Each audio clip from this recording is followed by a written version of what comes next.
Hello, my name is Darryl Robert Schoon, and I'm here once again with my very good friend, Ralph Terry Foster.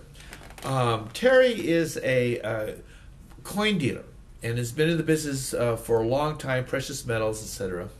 But the reason how I became known, knew him, was that there was a reference to his book in the writings of John Williams, who I consider one of the really extraordinary analysts in today's scene. And he only had one reference, and it was Ralph Terry Foster's book.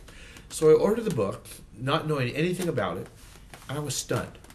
And so, in fact, it has become sort of one of the foundation pieces in the way I view economics, his work on fiat money history. There's no other book like it. In fact, a couple years ago, I was in Munich giving a talk at Professor Antal Fekete's Gold Standard series on Austrian economics, and I referenced Terry's book. And there was a hotshot in the audience, young kid, all right? And I saw him at other. He was watching other people's talks, and he had his computer open, and he's constantly checking out stuff, you know. And I thought, I wonder what he's going to do with me, you know. Like, and I had no fear about it, you know, because I have my own opinions, I have my own thing, and if he has a different point of view, we can talk about it. And after my talk, he came up to me and he said, "Where did you get this reference?" Now this guy was, like I said, was an academic hot dog.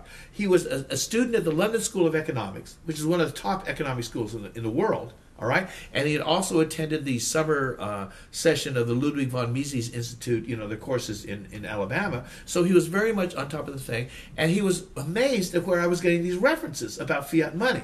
And it was your book, all right? This book is really, it belongs in every college course in economics on the planet. All right? And now I want to introduce the author of this incredible work, Ralph Terry Foster. This is the book right here, Fiat Paper Money, The History and Evolution of Our Currency. Thank you, Darryl. It's a pleasure. Often I am asked, what are your political opinions? What's your agenda? And I seldom, and if ever, comment. These questions are, I consider, subjective, emotional, and somewhat frivolous. My energies continue to remain directed on one thing, my lifetime goal, my book, and my research.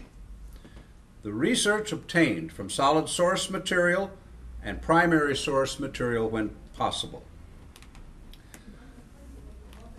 For helping me achieve this goal, I want to thank my alma mater, three luminaries from Colorado College, my professors, Louis Benezet, Fred Sonderman, and Glenn Brooks. Three great teachers. Also, I'd like to lay thanks to the many research assistants, about 20 graduate students, law students, medical students at UC Berkeley, who followed my guidelines to help bring forth the research presented in this publication. The book has been selling for a few years now. And the subject is just too important to be without solid research. The subject is the money you possess, the fiat paper money that we use to this day. After several years since I published Fiat Paper Money, I have studied materials and sources and established facts from which I have reached a few new conclusions. But what confirmed these conclusions? Two interviews in Fiat Paper Money continue to haunt me. The first interview was from Professor Frederick Kessler, a retired Bolt Hall law professor who lived through the German hyperinflation. He mentioned in his interview the rapidity with which the whole thing happened. You could buy nothing with your paper money. It happened so fast. And then, after 4 interviews with Professor Kessler, on the final interview, I wanted to get his opinion on something that he was familiar with during the inflation. It gave me some insight. I showed him a letter, which was 21 billion marks to mail a letter. He looked at that, and interesting, it didn't impress him at all. And then I pulled out something I have in inventory from my coin shop. And I said, "Do you remember these, Professor Kessler?" 20 mark German gold coins with the German eagle and the Kaiser. Immediately, his eyes opened wide. I will never forget the reaction. He looked at the coin and said, "If we would have had those, we would have eaten meat. Eaten meat if we would have had those." And this was a man who was a law student in Munich at the time. His father was a judge, and they lived in one of the bigger houses in one of the biggest German cities. In the midst of the hyperinflation, they were being thoroughly robbed because they had their money in mortgages and paper assets. We would have eaten meat. And then a few years later, after that interview, I had an interview with Snezhana Levik. She's one of my research assistants who had a scholarship at Mills College, and she attended many courses at Cal. She has a medical background to this day. She talks about the Yugoslavian hyperinflation. And Snezhana simply said, I asked Snezhana, some analyst indicated that this inflation was one of the worst in the world to date. An analyst, I lived it. I didn't analyze it, she commented, she retorted. And it went from 1,000 dinars to 2,000 dinars in one day. And she continues to talk about the nature of the Yugoslavian inflation. And I compared it to the German hyperinflation, which she didn't really understand. She'd never studied it. But she said one comment that lingers with me this day. The money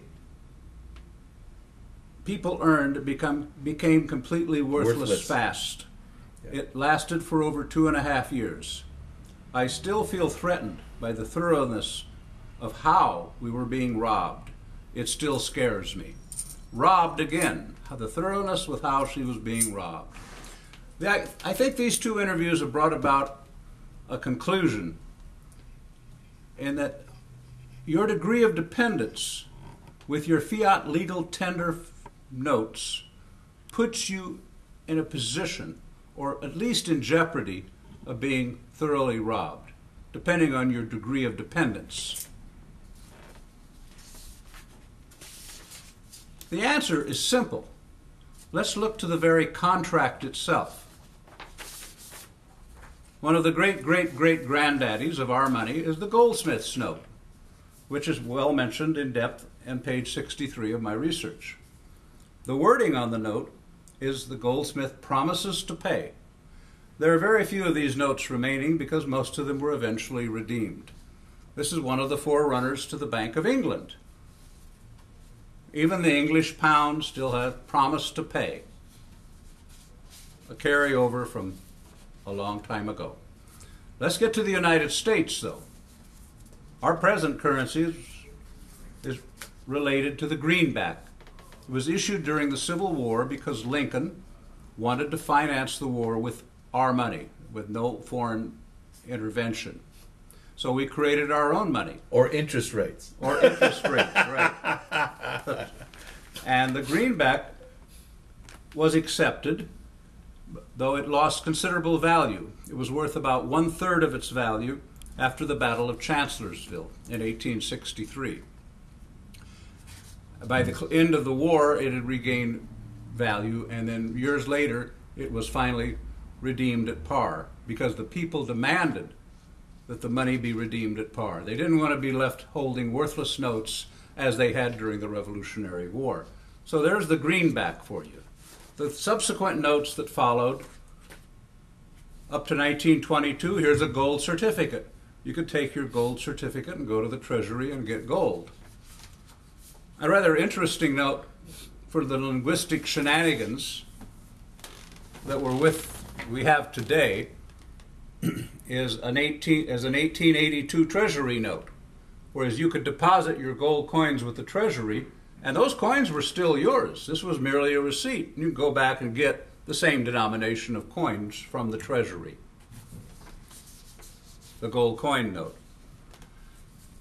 And then an introduction with the great monetary experiment started in 1914 with the Federal Reserve. This basically has about the same promises as the greenback has.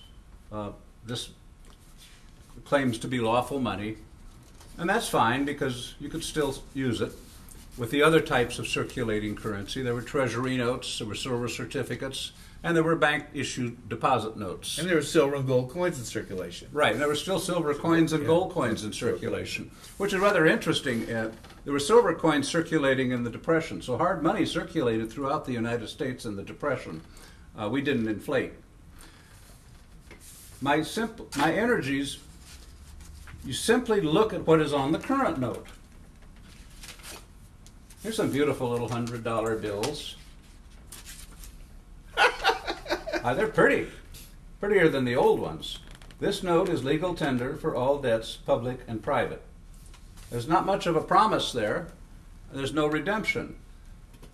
Don't be thoroughly robbed and be aware of the value of your money and how it can change on you. If there's any one lesson I can relay to you, that is basically about it. When I wrote my book in 2007, Terry, and I predicted that we were going to have an economic collapse and a calamity on the level of the Great Depression, except even worse this time, because our deflationary collapse in demand that was going to come, I wrote this in 2007, was going to be accompanied by a currency collapse, which we didn't have during the Great Depression. So we were going to have what we had then, except even worse, because we have our aggregate debt levels are far greater. So the collapse in demand is going to be much worse. But it's going to be accompanied, I said, also by a currency collapse, all right, which we did not have during the 1930s, but we're going to have now. When I read your book, it was the first actual evidence of the history of fiat money that I'd ever seen in one place, all right?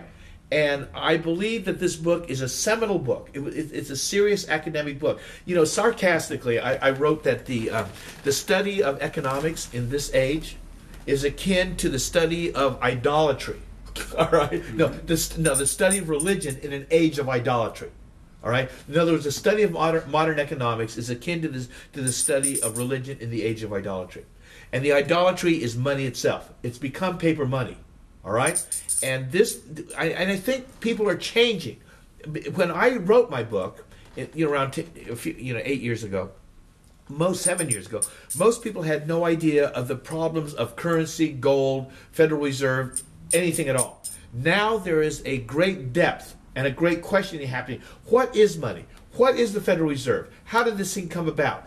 And I can see no other basis, no better basis for studying this than what you put together here in your book, Terry. It's amazing. I just do not want to see people thoroughly robbed. I don't know what the price of gold is going to do. I don't know what will happen in the future. But to me, it's sort of a personal thing when I talk with men like Kessler, and many of my customers have a foreign accent, being situated right near the university, and they say how their money went worthless in Argentina, Venezuela, Greece. The countries just go on and on and on from visiting professors and such. But we shouldn't put if anything, we're putting ourselves in jeopardy. Let's not blame the governments in this sense because it's right on the note. There's nothing there. There's nothing there. They're covered.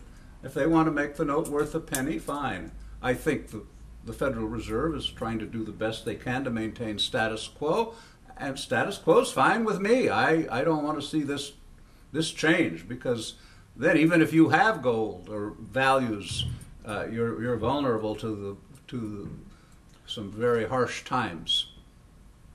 We are now in 2014 in a very different place than we were when I wrote my book in 2007.